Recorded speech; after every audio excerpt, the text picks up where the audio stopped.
Hello everyone, welcome to আশার প্রদীপ। Class টুয়েলভের third semester philosophy সাবজেক্টের থার্ড সেমিস্টারের প্রথম অধ্যায় দ্রব্য, এই অধ্যায়ের উপর তোমাদের আলোচনার আজকের বিষয়পত্র। দেখো, তোমাদের এমসিকিউ টাইপের কোশ্চেন, তোমরা জানো যে নতুন সিলেবাস তোমাদের এমসিকিউ টাইপের কোশ্চেন হবে থার্ড সেমিস্টারে, ঠিক আছে। এবার তুমি যদি এখানে দ্রব্য চ্যাপ্টার থেকে তুমি যদি বলো যে আমি 100টা কোশ্চেন মুখস্থ করে চলে যাবো আর ভালো পারফরমেন্স করতে পারো, একদম নট পসিবল, পারবে না, কখনো সম্ভব নয়। 40টা কোশ্চেন হবে, এই 40টার মধ্যে তুমি যদি না পড়ে যাও, আইডিয়াতে যদি গলি মেরে এসো, আইডিয়াতে যদি টিক মেরে এসো, আইডিয়াতে যদি লিখে এসো, লিখতে তো কিছু হয় না, জাস্ট খালি এমসিকিউ টাইপের কোশ্চেন মানে লিখতে হবে, এমসিকিউ টাইপটা উঠিয়ে বসাতে হবে, জাস্ট আর কিছু নাই। তাহলে তুমি যদি আইডিয়াতে করে আসো, তোমাকে এইটুকু আমি নিশ্চিত দিচ্ছি যে 40-এর মধ্যে তুমি 5 থেকে 7টা কোশ্চেন তুমি রাইট করে আসতে পারবে। ভালো করে বুঝবে কোশ্চেন, কথা বুঝবে ভালো করে। 7 থেকে কোনো রকম করে 10টা কোশ্চেন মানলাম আর কি, যদি কিছু টুকটাক করে পড়া থাকে আর বন্ধু বান্ধবীর কাছ থেকে একটু যদি হেল্প পাও আগে পিছনে করে, যাই হোক না কেন, মূল কথা হচ্ছে যে এখন যে এমসিকিউ টাইপের যে কোশ্চেনটা হয়েছে, খুব একটা বলতে গেলে ডিফিকাল্ট সাবজেক্ট মানে সিলেবাস করে দিয়েছে, যার কোনো শেষ নেই এক কথা বলতে গেলে।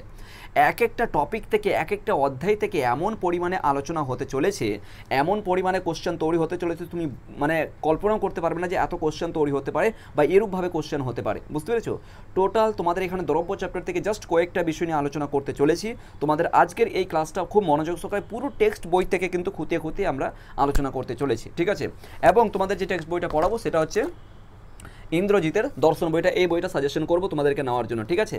আই থিঙ্ক উল্টো দেখতে পাচ্ছ না কি জানি না, দর্শন বই ইন্দ্রজিৎ, ঠিক আছে, টেক্সট বইটা নিতে পারো, এটা সবচেয়ে বেস্ট হবে, ঠিক আছে, টেক্সট বই নিবে।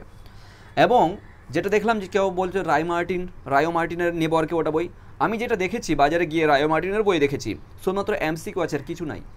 এমসিকিউ টাইপের কোশ্চেন আর পয়েন্ট টু পয়েন্ট আলোচনা করেছে এই মতন করে। তুমি কি বুঝো ভাই এমসিকিউ টাইপের কোশ্চেন? তুমি যদি থিওরিটা না বুঝো, ওর যদি মতামত না বুঝো, ওই দার্শনিকের মতামতটা যদি তুমি না বুঝো, তাহলে তুমি কি বুঝবে বলো? তো যাই হোক না কেন, এই দ্রব্য চ্যাপ্টার থেকে আজকে আমরা ফার্স্ট ক্লাস স্টার্ট করছি, মনোযোগ সহকারে ক্লাসটা করবে আশা করি। তোমাদের প্রথমত যে নতুন সিলেবাসের মধ্যে যেটা ইনক্লুড আছে সেটা হচ্ছে বুদ্ধিবাদী মতবাদ আছে, আর একটা হচ্ছে অভিজ্ঞতাবাদী মতবাদ, দুটোই টপিক রয়েছে এখানে। টোটাল এখান থেকে তোমাদের 4টা নাম্বার থাকবে, মানে 4টাই এমসিকিউ টাইপের কোশ্চেন হবে, বুঝাতে পেরেছি আশা করি। 4টে এমসিকিউ টাইপের কোশ্চেন হবে, বুদ্ধিবাদী মতবাদ এবং অভিজ্ঞতাবাদী মতবাদ। মনোযোগ সহকারে ক্লাসটা শুনবে, ঠিক আছে। এবং অবশ্যই তোমরা যারা নতুন আছো প্লিজ সাবস্ক্রাইব করে নাও আশার প্রদীপকে। পরবর্তী সমস্ত ক্লাসের কিন্তু তোমরা এখানে কিন্তু এই সমস্ত ক্লাসের সাজেশন বলো, সমস্ত কিছু তোমরা এখানে আমাদের আশার প্রদীপে পেয়ে যাবে। তার পাশাপাশি তোমাদের মাধ্যমিক বা উচ্চ মাধ্যমিক পড়ে অনেক চাকরির বিজ্ঞপ্তি প্রকাশিত হচ্ছে, সমস্ত কিছু আমরা কিন্তু এখানে শেয়ার করবো তোমাদের সামনে, ঠিক আছে। এরপরে তোমরা কি পাবে, এই বুদ্ধিবাদী মতবাদ, এখান থেকে তোমাদের 4টে কোশ্চেন থাকবে, অর্থাৎ 4 নম্বরে যে প্রথম চ্যাপ্টার থেকে তোমাদের নাম্বার থাকবে। এই বুদ্ধিবাদী মতবাদের মধ্যে কে কে পড়বে? ডেকার্ট থাকবে, স্পেনোজা থাকবে আর লাইবনিজ থাকবে। এদের তিনটা যে মতবাদ আছে, এই 3টা মতবাদ তোমাকে পড়তে হবে। আশা করে বোঝাতে পেরেছি। এটা হচ্ছে বুদ্ধিবাদীদের ক্ষেত্রে বুদ্ধিবাদী মতবাদ। তাহলে এখান থেকে কোশ্চেন তৈরি হয়ে যাবে যে নিম্নলিখিত, এই মতন করে দিতে পারে যে নিম্নলিখিত দার্শনিকদের মধ্যে বুদ্ধিবাদী কে নন বা কে নয়, শেষে কিন্তু নয় লাগছে, ঠিক আছে, কে নয়। তাহলে দেখো না, এখানে তো আছে বুদ্ধিবাদী আছে, ইনিও আছেন, এ ধরে রাখো আরেকজনকে, এখানে 4জনকে দার্শনিক লক দিয়ে দিল আর কি। তখন কী করবে, তোমার ঠিক হয়ে যাবে লক, কারণ ইনি তো বুদ্ধিবাদী মতবাদের মধ্যে পড়ে না। তাহলে দেখতে পাচ্ছ এখান থেকে তোমার কোশ্চেন তৈরি হয়ে গেল একটা। অবশ্যই আসতে পারে যে এই মতন করে কোশ্চেন দিতে পারে যে বুদ্ধিবাদী মতবাদের মধ্যে মানে বুদ্ধিবাদী দার্শনিকদের মধ্যে এখানকার মধ্যে কে নেই বা কে আছে, এই মতন করে। তাহলে 3টা নাম অবশ্যই মনে রাখতে হবে, ডেকার্ট, স্পেনোজা, লাইবনিজ, এই মতন করে মুখস্থ রাখতে হবে, ঠিক আছে। এরপরে চলো, যেটা আছে অভিজ্ঞতাবাদী মতবাদের মধ্যে দার্শনিক লক, বার্কলে আর হিউম, এদের 3জনের মতামত তোমাকে পড়তে হবে, বোঝাতে পেরেছি আশা করি। তাহলে এখানে 3জন আর এখানে 3জন, অর্থাৎ 6জনের মতামত তোমাকে পড়তে হবে, তারপরে তুমি 4 নাম্বার পাবে। এবার দেখো খালি আলোচনাটা কেমন হচ্ছে, আলোচনা কতগুলো হচ্ছে, কতগুলো মতবাদ পেশ করেছে, কতগুলো কথা বলেছে, এই সমস্ত বিষয় নিয়ে বিশ্বাস করো ভাই, তোমাকে যদি আমি এখানে কথা বলি প্রথম চ্যাপ্টার থেকে, প্রথম অধ্যায় থেকে, বিলিভ করো যে সমস্ত শূন্যস্থান পূরণ করতে দিবে, এমসিকিউ টাইপের কোশ্চেন দিবে, ডায়াগ্রাম বেসিস কোশ্চেন দিবে, এই মতন থাকবে, ঠিক আছে, এই মতন ডায়াগ্রাম দিবে, ঠিক আছে, এই মতন করে ডায়াগ্রাম বেসিসে কোশ্চেন 3 রকমের ডায়াগ্রাম দিয়ে দিবে আর কি, বুঝতে পেরেছো। তো তো এই মতন কোশ্চেন দিবে, দিয়ে আর কি বলবে যে ধরে রাখো যে এটা বলবে যে ধরে রাখো এখানে দিয়ে দিল যে দেকার্ত নাম দিল, এখানে দেকার্ত, এখানে স্পোনোজা দিল, আর এখানে ধরো লাইবনিজ দিল, এখানে ধরো আর বললো যে এদের মধ্যে কে বুদ্ধিবাদী, এই মতন করে ডায়াগ্রাম আর কি সাজিয়ে দিবে এই মতন করে। যখন আমরা ওল্ড যে সিলেবাসটা তোমাদেরকে দেখবে তোমাদেরকে পড়িয়েছিলাম, সরি তোমরা তো না, মানে আগের ব্যাচে আর কি পড়িয়েছিলাম যে যে বুলীয় ভাষ্য, ঠিক আছে, ব্যঞ্চিত্রগুলো ছিল না, ঠিক সেইরূপভাবে মতন কিন্তু ডায়াগ্রামগুলো পেশ করে তোমাদেরকে মানে পরীক্ষাতে এই মতন আসবে, যাই হোক না কেন। তাহলে প্রথম সিলেবাস আমরা জেনে নিলাম, এদের কিন্তু আমরা এদের লাইফস্টাইল তো না, মানে এদের মতামতগুলো পড়তে হবে, যেখান থেকে 6টা পড়ার পরেই তুমি 4 নাম্বার পাবে, বুঝতে পেরেছো? এখান থেকে যদি কথা বলি, বিশ্বাস করবে না, কমসে কম প্রথম চ্যাপ্টার থেকে 500 থেকে 700 মতন কোশ্চেন তৈরি হবে, এমসিকিউ টাইপের কোশ্চেন। 500 থেকে 700 কোশ্চেন হবে, তার মানে তোমাকে 500 কোশ্চেন 700 কোশ্চেন পড়তে হবে। ইয়েস, অবশ্যই পড়তে হবে তোমাকে নাম্বার পেতে গেলে, কিন্তু হ্যাঁ এর জন্য থিওরিটা লাগবে, এর জন্য টেক্সটটা লাগবে, টেক্সট বুকটা লাগবে, তারপরে কিন্তু তুমি এই 500 কোশ্চেন 700 কোশ্চেন খুব সহজে কিন্তু অ্যাচিভ করতে পারবে। এখন তুমি কোনো চ্যালেঞ্জার কিনে নিলে, এখন তুমি কোনো একটা নোট কিনে নিলে, বা মার্কেটে যেগুলো বিক্রি হয় যে 10 টাকা দিয়ে 50 টাকা দিয়ে একটা চ্যালেঞ্জার কিনে নিলে, বাস আর তুমি পরীক্ষা দিতে চলে গেলে, চ্যালেঞ্জার ঢুরতে তোমার ওদিকে ঘন্টা পড়ে গেল ভাই। আর যদি আর একবার স্যার দেখে নেয় নকল করতে করতে, তাহলে তো গেল তুমি, বুঝতে পেরেছো? তো এই জিনিসটা যেন না হয়, সময়কে বাঁচাতে হবে এবং পরীক্ষাতে ভালো রেজাল্ট করতে হবে, বুঝতে পেরেছো? এরপরে চলে আসবো আমাদের মূল আলোচনার মধ্যে। আরেকটা তোমাদেরকে একটা বলতে গেলে অ্যাডভার্টাইজ শেয়ার করছি, যে আমাদের আশার প্রদীপের সমস্ত সাবজেক্ট উচ্চ মাধ্যমিকের আমাদের পড়ানো হয়, তোমরা জানো। আমরা 2020 থেকে আমরা অনলাইন এবং অফলাইন সিস্টেম অনুযায়ী সমস্ত কিছু পড়ানো হয়, যে তোমাদের মাদ্রাসা বোর্ড যে থাকে এবং তার পাশাপাশি উচ্চ মাধ্যমিক মানে স্কুল বোর্ড, দুটোই বোর্ডের কিন্তু সিলেবাস আমাদের কাছে অ্যাভেলেবেল রয়েছে, যেটা তোমাদের কাছে ক্লাস 11, ক্লাস 12, ঠিক আছে, প্রথম সেমিস্টার থেকে একদম 4th সেমিস্টার পর্যন্ত সমস্ত সাবজেক্ট এখানে আমাদের আশার প্রদীপে পড়ানো হয় নতুন সিলেবাস অনুযায়ী, ঠিক আছে। তার পাশাপাশি তোমাদেরকে আরেকটা সাজেশন করব, তোমরা দেখো এখন তোমাদের যে ইংলিশ সাবজেক্ট রয়েছে, ঠিক আছে, ক্লাস 12-এর ইংলিশ সাবজেক্টের কিন্তু 10 মার্কস তোমাদের স্পোকেন ইংলিশ থাকবে, ভালো করে দেখে নেবে। প্রজেক্ট 5 নাম্বার বা 3 নাম্বার দিবে, বাকি অংশটা সমস্তই তোমাকে স্পোকেন করতে হবে, ইংরেজিতে কথা বলতে হবে। সেজন্য তোমাদেরকে সাজেশন করব, যদি প্রজেক্টে ভালো নাম্বার পেতে চাও, অর্থাৎ স্পোকেনের ক্ষেত্রে সাজেশন করব যে আশার প্রদীপ এই যে স্পোকেন ইংলিশ কোর্সটা খুব পরিমাণে তোমার একটা ইউজফুল হয়ে উঠবে। আর কীরূপভাবে কোশ্চেন হবে, কী কী স্পোকেন করতে, মানে কী কী জিজ্ঞাসা করতে পারে স্পিকিংয়ের ক্ষেত্রে, যে ইংলিশে সমস্ত বিষয়গুলো কিন্তু আমাদের এই ক্লাসের মধ্যে, মানে এই কোর্সটার মধ্যে তোমরা পেয়ে যাবে, তাইলে তোমরা জয়েন করতে পারো, ঠিক আছে, ইংলিশের ক্ষেত্রে। চলো আমার মূল আলোচনা যাওয়া যাক। দ্রব্যের ধারণাটা দেখো আগে। দ্রব্যের ধারণা, প্রথমত দেখো, প্রচলিত অর্থে, দ্রব্য অর্থে, এখান থেকে অ্যাটলিস্ট ধরে রাখো যে এই যে আজকের যে পিডিএফটা আছে, এই পিডিএফটা তোমাদেরকে আমরা হোয়াটসঅ্যাপ গ্রুপের মধ্যে শেয়ার করে দেবো, ঠিক আছে। হোয়াটসঅ্যাপ করবে এই নাম্বারেই 8100191916, এই যে রয়েছে 8100191916, এই নাম্বারেই হোয়াটসঅ্যাপ করবে, ঠিক আছে। স্টার্ট করে যাক। প্রচলিত অর্থে দ্রব্য বলতে পদার্থ বা বস্তু সমূহকে বোঝানো হয়। দ্রব্য একটা পদার্থ বা বস্তু সমূহকে বোঝানো হয়, বস্তুগুলো, যেমন ধরে রাখো যে একটা হাইলাইটার আছে, এটা একটা দ্রব্য। ধরে রাখো একটা বুক, ঠিক আছে, বুক আছে, এটা একটা দ্রব্য আছে। ধরে রাখো এটা একটা চশমার খাপ আছে, এটা একটা দ্রব্য, ঠিক আছে, ঠিক আছে। তারপর ধরে রাখো এই যে একটা হোয়াইট বোর্ডটা আছে, এটা একটা দ্রব্য, ঠিক আছে। এই যে সমস্ত কিছু এগুলো একটা দ্রব্য, কিন্তু এই তো দ্রব্য না, এইখানে যে আর কি আলোচনার বিষয় রয়েছে, এই দ্রব্যকে বোঝাচ্ছেন না, দার্শনিকগণ নিজের মত পেশ করেছেন এখানে, যে দ্রব্য বলতে আসলে কাকে বোঝায় এবং দ্রব্যের সংজ্ঞা কী, এই সমস্ত বিষয়ের দিকে কিন্তু তোমাকে যথেষ্ট পরিমাণে একটু ডিপলি যেতে হবে। প্রথমত দেখো, অ্যারিস্টটল, নামগুলো মনে রাখবে। অ্যারিস্টটল তার রচনায় অসিয়া শব্দটির দ্বারা দ্রব্যকে বুঝিয়েছেন। দেখতে, অসিয়া শব্দটির দ্বারা অ্যারিস্টটল বুঝিয়েছেন অর্থ প্রপার্টি, অর্থ মানে অসিয়া শব্দের অর্থ কি, প্রপার্টি বা ধন সম্পদ, অ্যারিস্টটল। কিন্তু এইটা লাগবে না, আমাদের সিলেবাসে নেই এই কথাটা, যদিও বলা যায় না, এক্সট্রাভাবে তোমাদেরকে দিয়েছি, যদি আর কি আসে যে অ্যারিস্টটল যেহেতু বিষয়ের একটা দার্শনিক, যেহেতু তোমাদের মিডিলে, কিন্তু দ্রব্যের জায়গাতে কিন্তু অ্যারিস্টটল নেই, দ্রব্যের চ্যাপ্টারে কিন্তু অ্যারিস্টটল নেই। কিন্তু দার্শনিকগণ দ্রব্য শব্দটিকে পদার্থ বা ধনসম্পদ অর্থে ব্যবহার করেন না, ঠিক আছে, করেন না, পদার্থ বা ধনসম্পদ অর্থে ব্যবহার করেন না, কেননা বা কোনো কিছু অবলম্বন অর্থে ব্যবহার করছেন, মানে কোনো কিছুর অবলম্বনে ব্যবহার করছেন। কেমন করে দেখো, দ্রব্য শব্দটি ইংরেজি শব্দ হচ্ছে কি, সাবস্টেন্স, ভালো করে মনে রাখবে, যে দ্রব্যের যে ইংলিশ শব্দ কি, সাবস্টেন্স, যেটি একটি ল্যাটিন শব্দ, খুব ইম্পর্টেন্ট, পরীক্ষাতে আসবে। কোন শব্দ, সাবস্টেন্স, ল্যাটিন শব্দ কোথা থেকে, সাবস্টেন্টিয়া, সাবস্টেন্টিয়া, তাহলে ল্যাটিন শব্দটা কি, সাবস্টেন্টিয়া, শব্দ থেকে উদ্ভূত হয়েছে। তাহলে সাবস্টেন্স হচ্ছে কি, এটা ইংরেজি শব্দ, এক নম্বর কথা। এবং এই ল্যাটিন শব্দটা কি, সাবস্টিয়া হচ্ছে ল্যাটিন শব্দ, এটুকু রাখবে মাথায়। এরপরে কি আছে, সাবস্টেন্স শব্দটিকে দুটি অর্থে বিভক্ত করা হয়ে থাকে, একটা হচ্ছে সাব আর একটা হচ্ছে স্টেন্স। ওকে, সাব এর অর্থ হচ্ছে নিম্নে মানে নিচে, সাব, অ্যান্ড স্টেন যেমন করা বলা হয় নাকি যে সাব ইন্সপেক্টর বলে, তো সাব ইন্সপেক্টর অর্থাৎ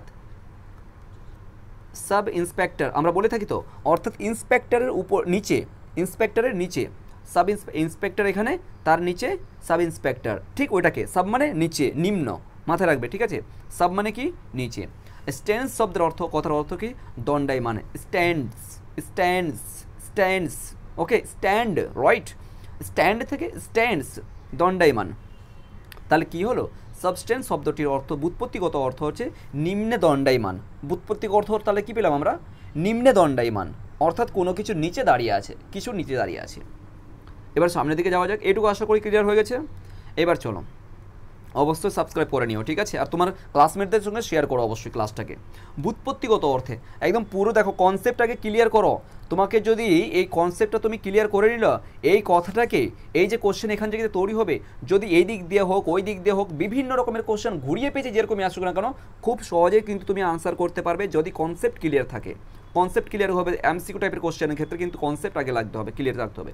মুখস্থ বিদ্যা চলবে না ওখানে, একটা কথা মাথায় রাখবে, মুখস্থ বিদ্যা চলবে না ভাই, মুখস্থ বিদ্যার কাজ শেষ হয়ে গেছে। মুখস্থ বিদ্যা আসবে কখন তোমাদের, আবার 4th সেমিস্টারে আসবে, যখন তোমাদের লং কোশ্চেন লিখতে হবে। ব্যুৎপত্তিগত অর্থে দ্রব্য, ভালো করে বুঝো, ব্যুৎপত্তিগত অর্থ দ্রব্য, কোনো কিছুকে ধরে রাখা। ব্যুৎপত্তিগত অর্থ কোনো কিছুকে ধরে রাখা, অর্থাৎ দ্রব্য হলো আধার বা ধারক আবশ্যক, আধার বা ধারক মানে কোনো কিছুকে ধরে রাখছে। আক্ষরিক অর্থে এটা হলো কি, ব্যুৎপত্তিগত অর্থে, ঠিক আছে। আক্ষরিক অর্থে বলতে সম্পদকে বোঝানো হয়, আক্ষরিক অর্থে, কিন্তু এখানে সম্পদের ব্যাপারে কোনো কিছু আলোচনা হবে না, সম্পদকে বোঝানো মানে আক্ষরিক অর্থে জাস্ট এটা বুঝিয়ে থাকেন, কিন্তু আসলে কিন্তু এর আসল নয়। এটা দ্রব্য বলতে আধার কোনো কিছুকে ধরে রাখা। সামনের দিকে চলো। তবে পাশ্চাত্য দর্শনের ইতিহাসে দ্রব্যকে গুণের আধার বলে স্বীকার করা হয়। পাশ্চাত্য দর্শনে সেটাকে গুণের আধার বলে স্বীকার করা হয়, ঠিক আছে। দ্রব্য সম্পর্কে বুদ্ধিবাদী মতবাদ, দেখো দ্রব্য সম্পর্কে বুদ্ধিবাদীদের মতবাদ কী আছে। দ্রব্য হলো গুণের আশ্রয়স্থল, দ্রব্য হলো বস্তুর ক্রিয়ার উৎস, দ্রব্য হলো স্বনির্ভর সত্তা, দ্রব্যকে বুদ্ধির মাধ্যমে উপলব্ধি করা যায়, ডবল হয়েছে, ঠিক আছে, করা যায়।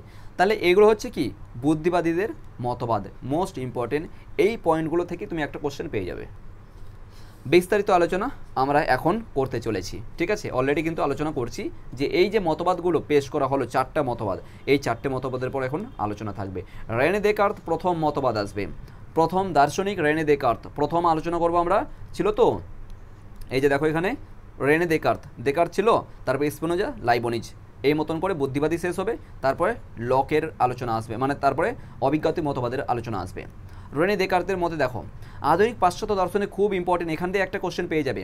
দার্শনিক আধুনিক কি বলেছে, আধুনিক পাশ্চাত্য দর্শনের জনক, খুব ইম্পর্টেন্ট। তাহলে আধুনিক পাশ্চাত্য দর্শনের জনক কে, ফরাসি দার্শনিক রেনে দেকার্ত, নামটা ভালো করে মনে রাখবে।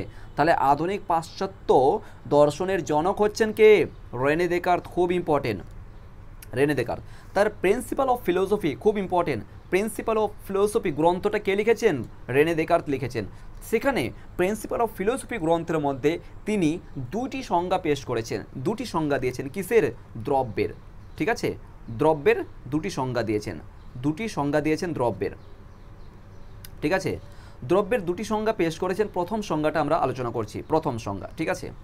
প্রথম সংজ্ঞা দেখো, প্রথম সংজ্ঞার মধ্যে আমরা কি দেখতে পাবো, প্রথম সংজ্ঞা হচ্ছে কি, যা স্বনির্ভর, এক কথায় বলছে কি যা, এক মিনিট দাঁড়াও তো, হ্যাঁ প্রথম সংজ্ঞা, ঠিক আছে, যা স্বনির্ভর ও অন্য নিরপেক্ষ, যা স্বনির্ভর ও অন্য নিরপেক্ষ তাই দ্রব্য, ভালো করে বুঝবে।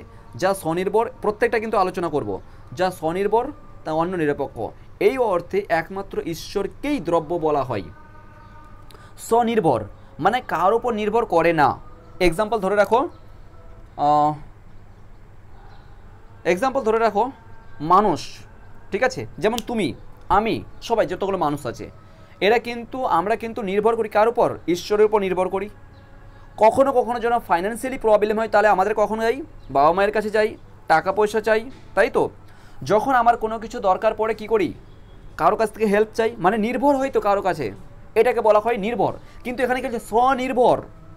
স্বনির্ভর মানে কি? কারোর উপর নির্ভর নয়, কারো মুখাপেক্ষী নন। তাহলে সেই একমাত্র হচ্ছেন কে? ঈশ্বর। ঈশ্বর ছাড়া কিন্তু অন্য কেউ এটা হতেই পারে না। স্বনির্ভর, বুঝে গেছে? ইয়েস, এই অর্থে একমাত্র ঈশ্বরকেই দ্রব্য বলতে হয়, ঠিক আছে? দ্রব্য বলতে হয়, ভালো করে বুঝবে। কেননা একমাত্র ঈশ্বরই স্বনির্ভর, এই যে সামনে থেকে আলোচনা হচ্ছে, কেননা একমাত্র ঈশ্বরই স্বনির্ভর। অন্য নিরপেক্ষ, অন্য নিরপেক্ষ, অসীম ও অনন্ত সত্তা। অবশ্যই, ইয়েস, একদম পারফেক্ট। ঈশ্বরের ক্ষেত্রে এই সমস্ত কথাগুলো পারফেক্ট, এবং ঈশ্বর আসেরই, ঈশ্বর আছেন, স্বনির্ভর আছেন, অন্য নিরপেক্ষ আছেন। কারোর ওপর কোনো পরিপ্রেক্ষিতে, মানে কারোর ওপর নির্ভর করে বা কারোর ওপর আর কি নিরপেক্ষ করে তিনি কিন্তু নেন। অসীম আছেন এবং অত্যন্ত সত্তা। জগতের অন্যান্য যে কোনো বস্তু সবই পরনির্ভর, তাই এগুলি দ্রব্য নয়। এই দেখো, খুব সুন্দর কথা, এটাই কথা বললাম যে জগতের যত কিছু রয়েছে সমস্ত কিছু কি? পরনির্ভর, মানে অন্যের উপর নির্ভর করে আছে। এই যে যেমন একটা বললাম, আমি, তুমি অন্যের উপর নির্ভর করে আছি। এক্সাম্পল ধরে রাখো, এই যে এটা হাইলাইটার অন্য কারোর উপর নির্ভর করে আছে, এটাকে যতক্ষণ পর্যন্ত না চালালে চলবে, ইউজ না করলে চলবে? একদমই নয়। এই যে বইটা আছে, এই যে তোমাদের বইটা এখন পড়াতে চলেছি, ঠিক আছে, টেক্সট বইটা, এটাও তো শুধুমাত্র এরকম ফেলাই থাকবে যদি আমরা না ইউজ করি, তাই তো? চলতে পারবে না, কিছু নয়। তাহলে এগুলো কি? পরনির্ভর। আর একমাত্র তাই কিন্তু কি বলছেন? তাই কিন্তু এই নিয়ম অনুযায়ী, প্রথম নিয়ম অনুযায়ী কিন্তু দ্য প্রিন্সিপাল অফ ফিলোসফির যে রেনে দেকার্তের বইটা আছেন, সেখানে দুইটা দ্রব্যের সংজ্ঞা দিয়েছেন, ভালো করে মাথায় রাখতে হবে। প্রথম সংজ্ঞার ক্ষেত্রে আমরা যেটা দেখলাম যে যা স্বনির্ভর ও অন্য নিরপেক্ষ, তাই দ্রব্য, ঠিক আছে? তাই কিন্তু বিশেষ করে জগতের অন্য যে সমস্ত কিছু আছে এগুলো কিন্তু দ্রব্য নয়, শুধুমাত্র একমাত্র ঈশ্বরকে তিনি দ্রব্য বলেছেন। এই জন্য দেকার্ত ঈশ্বরকে পরম দ্রব্য বলেছেন। এই দেখো, খুব ইম্পর্টেন্ট এই কথাটা, ঈশ্বরকে পরম দ্রব্য বলেছেন। তাহলে এই মতন থেকে একটা কোশ্চেন আসবে, ঈশ্বরকে কোন দার্শনিক পরম দেকার্ত বলেছেন? ধরো ডায়াগ্রাম বেসিস কোশ্চেন দিল, ঠিক আছে, এখানে দিয়ে দিল,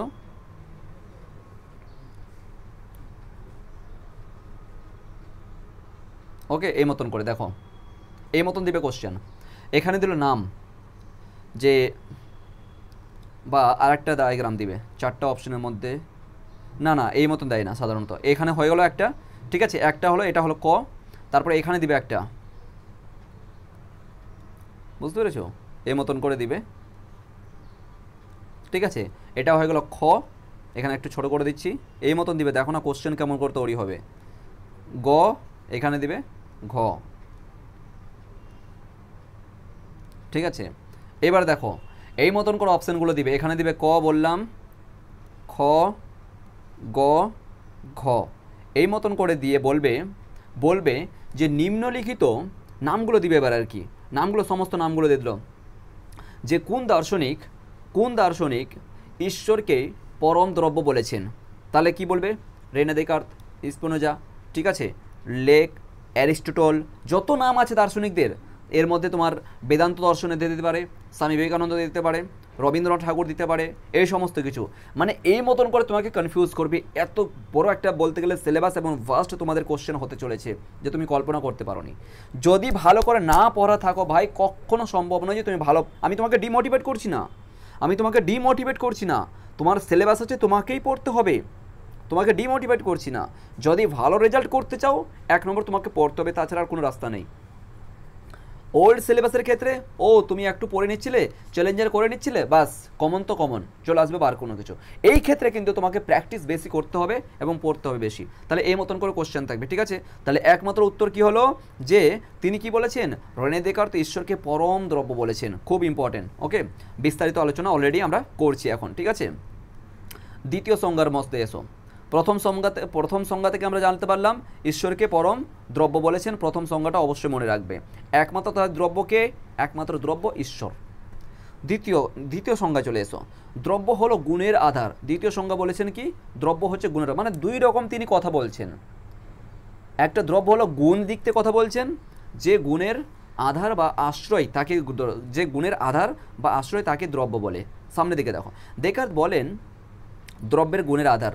যা ধর্মসমূহকে আমরা ইন্দ্রিয় প্রত্যক্ষের দ্বারা সরাসরি জানতে পারি, কিন্তু চিন্তা বা বুদ্ধির দ্বারা গুণের আশ্রয় বা আধার বলে দ্রব্যকে স্বীকার করতে হয়। এই দেখো এখানে কি বলছে, যে ইন্দ্রিয়ের দ্বারা প্রত্যক্ষ করতে পারি সরাসরিভাবে, ঠিক আছে, সেটাকে গুণ।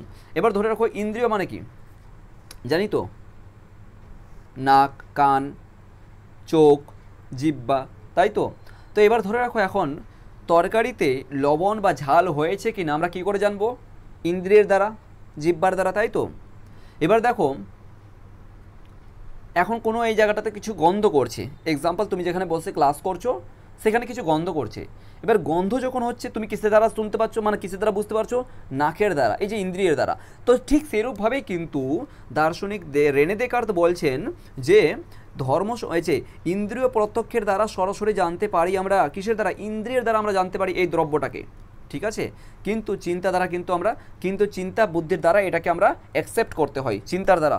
ওহো, আচ্ছা আচ্ছা, বুঝতে পারছি, মাথা মানে ধরে রাখো যে ও আচ্ছা আচ্ছা আচ্ছা, মানে জিভে দিলাম তো আর কি মিষ্টি মিষ্টি লাগছে, ও আচ্ছা আচ্ছা, এটা শরবতটা বেশি মিষ্টি হয়ে গেছে বা লবণ হয়ে গেছে তরকারিতে, ঠিক আছে। আমরা কিসের দ্বারা বুঝালাম? আমরা চিন্তার দ্বারা বুঝতে পারলাম, এখানে দিলাম আমাদের কিন্তু এখানে কনসেপ্টে গিয়ে এখানে আমরা কিছু গিয়ে বুঝতে পারছি, ঠিক আছে।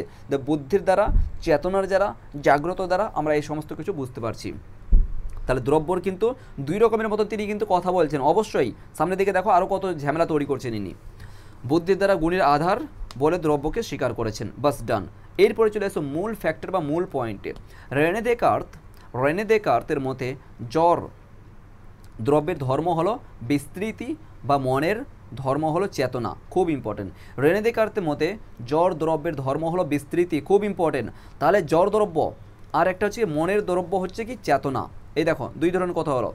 তাহলে কি রেনে দেকার্তের মতে জ্বর দ্রব্য হচ্ছে কি বিস্তৃতি আর মনের ধর্ম হচ্ছে কি চেতনা।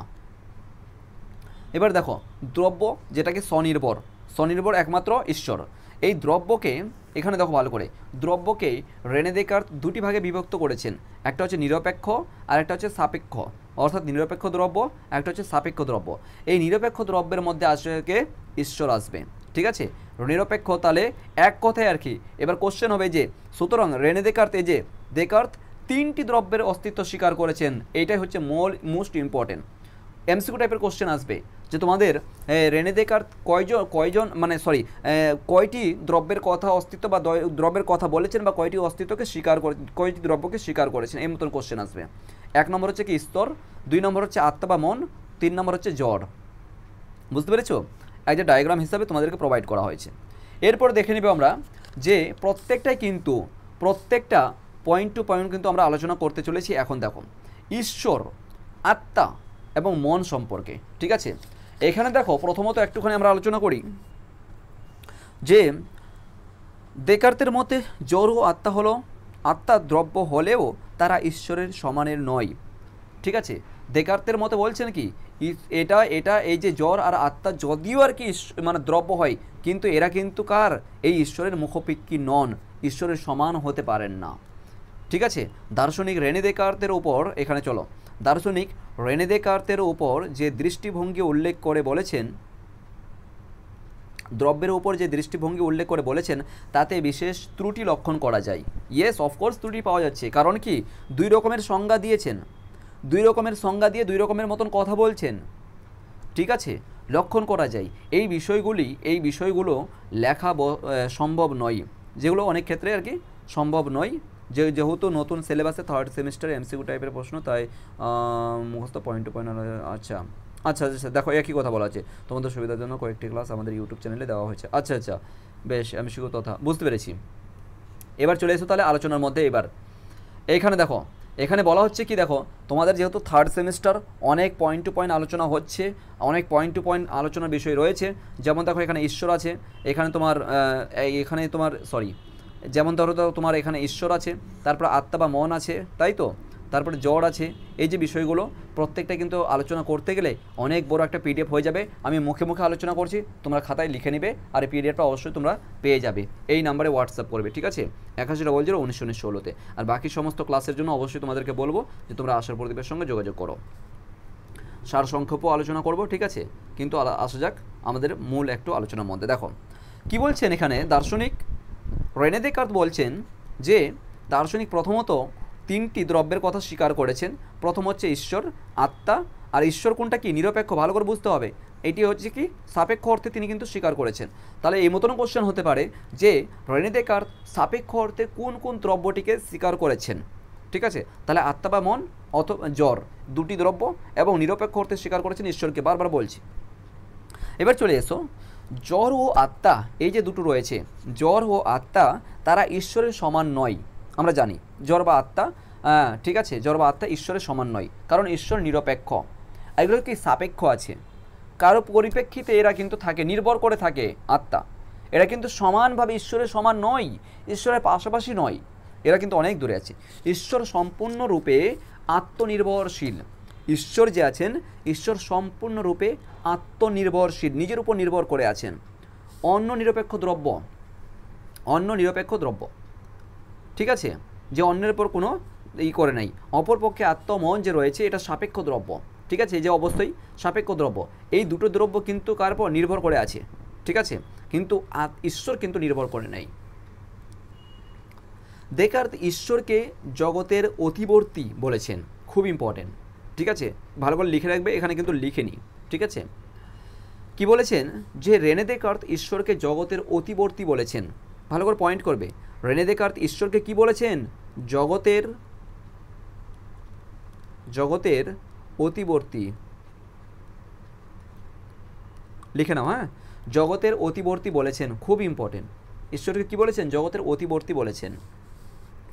এবং জ্বর বা দেহ, ঠিক আছে, জ্বর বা দেহ যা বলো, মনের সম্পর্ক ব্যাখ্যা করতে গিয়ে ক্রিয়া বা প্রতিক্রিয়ার প্রচার করেন।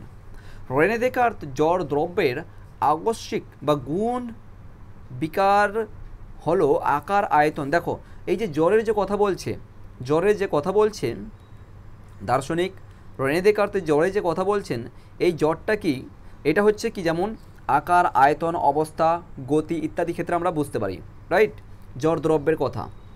এবং চেতনা দ্রব্যের কথা হচ্ছে কি, যেমন কি ইচ্ছা, অনুভূতি, এই সমস্ত কিছু। একটু তোমাদেরকে বললাম না যে দার্শনিক রেনে দেকার্তের মতে জ্বর দ্রব্যের ধর্ম হলো বিস্তৃত, এবং মনের ধর্ম হলো কি, মনের ধর্ম হলো চেতনা।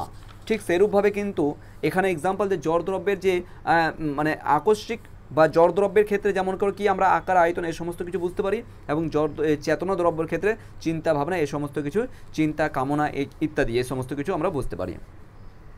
দ্রব্যের ধারণা অভিজ্ঞাত সূত্র নয়, এই ধরনের সহজাত বা বিশ্বলব্ধ। আচ্ছা, উল্লেখ্য রেনে দেকার্ত বলেন দ্রব্যের যে ধারণা অভিজ্ঞতা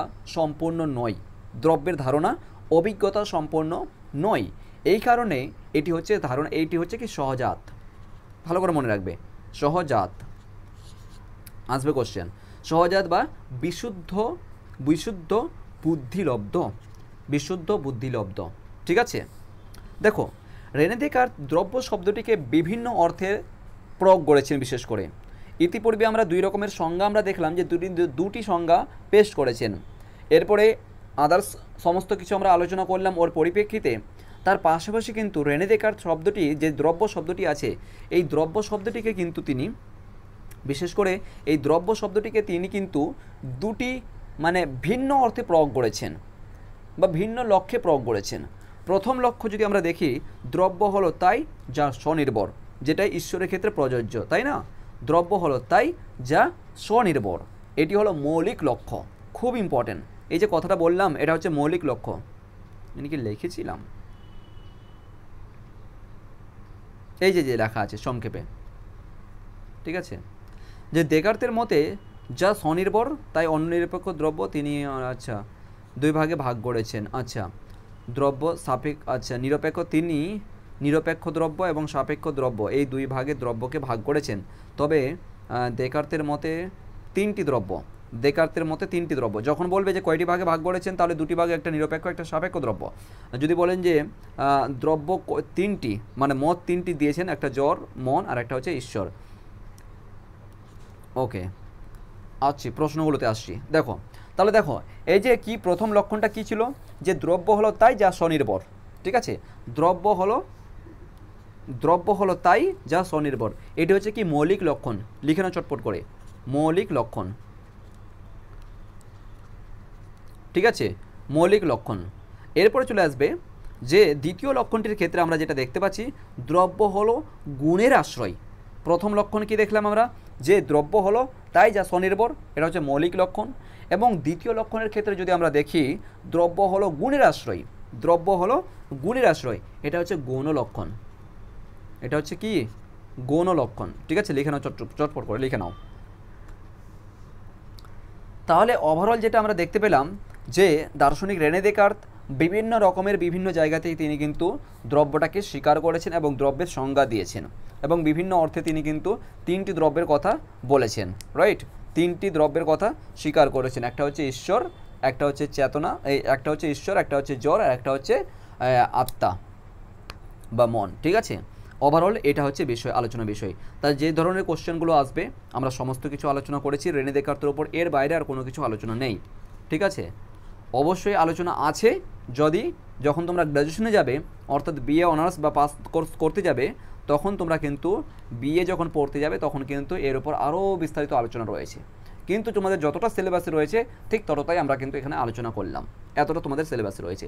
এবার চলে এসো গুরুত্বপূর্ণ প্রশ্নগুলোতে। দেখো শুধুমাত্র রেনে দেকার্তের উপর কতগুলো প্রশ্ন তৈরি হয়েছে, শুধুমাত্র এমসিকিউ এবং করেছি, এমসিকিউ টাইপের কোশ্চেন করেছি এবং শূন্যস্থান পূরণ করার ক্ষেত্রে করেছি।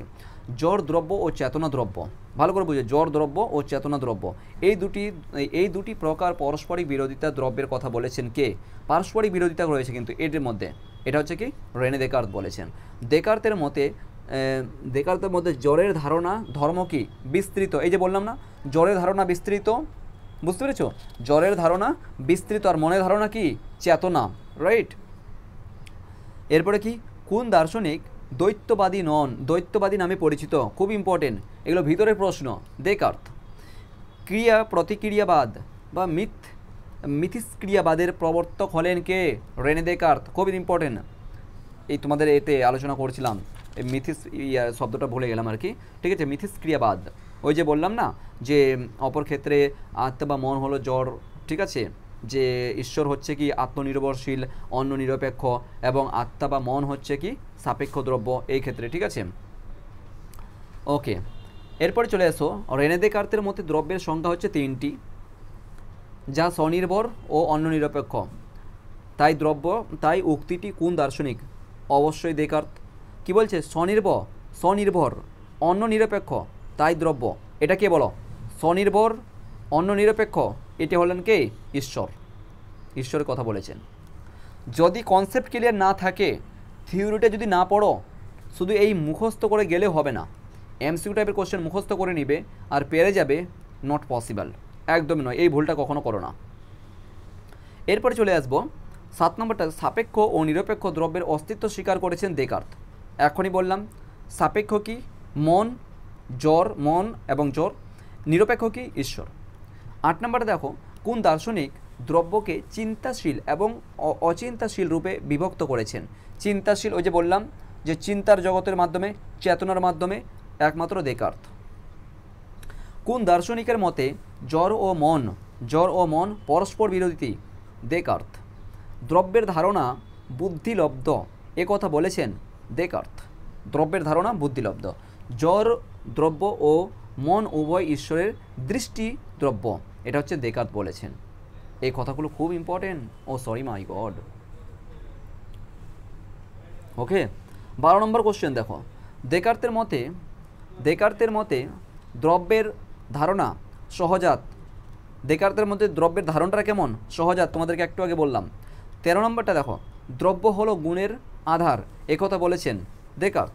দ্রব্য গুণের মাধ্যমে নিজেকে প্রকাশ করে, একথা বলেছেন দেকার্ত। যা স্বনির্ভর তাই দ্রব্য, একথা বলেছেন দেকার্ত। অলরেডি সমস্ত কিছু ঈশ্বরের ক্ষেত্রে এটা বলছেন। দেকার্তের মতে দ্রব্যকে জানা যায় গুণের মাধ্যমে। কিসের মাধ্যমে? গুণের মাধ্যমে জানা যায় দ্রব্যকে। স্বনির্ভরতা দ্রব্যকে একমাত্র লক্ষণ বলেছেন দেকার্ত বলেছেন। দ্রব্য হলো সসত্যবান, এই দ্রব্যের এই লক্ষণটির উপর সর্বাধিক গুরুত্বপূর্ণ দেন দেকার্ত ও স্পিনোজা। এইখানে দেখো ভালো করে, দ্রব্য হলো সসত্তাবান, দ্রব্য হলো সসত্তাবান, এই লক্ষণটির উপর সর্বাধিক গুরুত্ব দিয়েছেন দেকার্ত এবং স্পিনোজা। স্পিনোজার ক্ষেত্রে কিন্তু আমরা এখনও আসিনি, ঠিক আছে। দেকার্ত হলেন একজন বুদ্ধিবাদী দার্শনিক, ইতিপূর্বে তোমাদেরকে বলেছি। এরপরে 20 নম্বর দেখো, মেডিটেশন এর প্রিন্সিপাল অফ ফিলোসফি রচনা করেছেন দেকার্ত। আধুনিক পাশ্চাত্য দর্শনের জনক হলেন কে? দেকার্ত, খুব ইম্পর্টেন্ট। বিস্তৃতি ও চেতনা হলো দ্রব্যের দুটি গুণ, এ কথা বলেছেন দেকার্ত। 23 নম্বর দেখো, দেকার্তের মতে দ্রব্যের অপরিহার্য ধর্ম হলো মুখ্য গুণ, ঠিক আছে। দেকার্তের মুখ্য গুণগুলি দ্রব্যের কীরূপ ধর্ম? স্বরূপ ধর্ম। এরপর বলছেন দেকার্তের মতে দ্রব্যকে উপলব্ধি করা যায় শূন্যস্থান, কার মাধ্যমে? বুদ্ধির মাধ্যমে। বুদ্ধির মাধ্যমে শুধু আমরা দ্রব্যের যে উপলব্ধিটা, ঠিক আছে, আমরা বুঝতে পারি। Okay, done. অ্যান্ড বাস লাস্ট ফাইনাল কমপ্লিট। এবার চলে এসো নৈয়ায়িক মতে দ্রব্য কাকে বলে, ঠিক আছে। সেটা হয়ে যাবে কি? উত্তর হয়ে যাবে এটা, তোমাদের উত্তর করে দেওয়া হয়েছে। এগুলো দেখো, উত্তর শুধু আর প্রশ্ন পড়লে হবে না, ঠিক আছে। নৈয়ায়িক মতে দ্রব্যের সংজ্ঞা কোথায় বলা হয়েছে? আনসার করা আছে, জাস্ট এগুলো তোমরা দেখে নেবে। এখান থেকে পুরোটাই কিন্তু দ্রব্য অধ্যায় থেকে কিন্তু নেওয়া হয়েছে, বুঝতে পেরেছো। এবং দ্রব্যের ইংরেজি শব্দের অর্থ কি, ল্যাটিন শব্দের অর্থ কোথা থেকে কেমন কি নিয়েছে, হ্যাঁ, এগুলো ভালো করে দেখবে। এরপরে চলে আসবো আমরা যে পরবর্তী ক্লাসে আমাদের থাকবে আমাদের দার্শনিক স্পিনোজার মত বা দার্শনিক স্পিনোজার উপর আলোচনা থাকবে, খুব গুরুত্বপূর্ণ নেক্সট ক্লাসে। যেহেতু ক্লাস লং হচ্ছে, আর কিছু আমরা আলোচনা করছি না এর মধ্যে, ঠিক আছে। এবং তোমাদেরকে অবশ্যই সাজেশন করব যে তোমরা অবশ্যই চাইলে আশার প্রদীপে ভর্তি হয়ে যাও। আমাদের এই কোর্সের মধ্যে তোমরা যেটা দেখতে পাচ্ছ উচ্চ মাধ্যমিকের ক্লাস 11 এবং 12, ঠিক আছে। এবং তার পাশাপাশি কিন্তু ক্লাস 11, 12 তার পাশাপাশি কিন্তু স্পোকেন ইংলিশও তুমি জয়েন করতে পারো, বুঝতে পেরেছো। স্পোকেন ইংলিশ কোর্সও জয়েন করতে পারো। আর যদি কারো কোনো কোশ্চেন থাকে অবশ্যই তোমরা কমেন্ট সেকশনে করো আর কি। এবং সাবস্ক্রাইব করতে ভুলো না, প্লিজ সাবস্ক্রাইব করে নাও, তোমার বন্ধুদের সঙ্গে তোমার ক্লাসমেটদের সঙ্গে শেয়ার করে দাও। Thank you so much.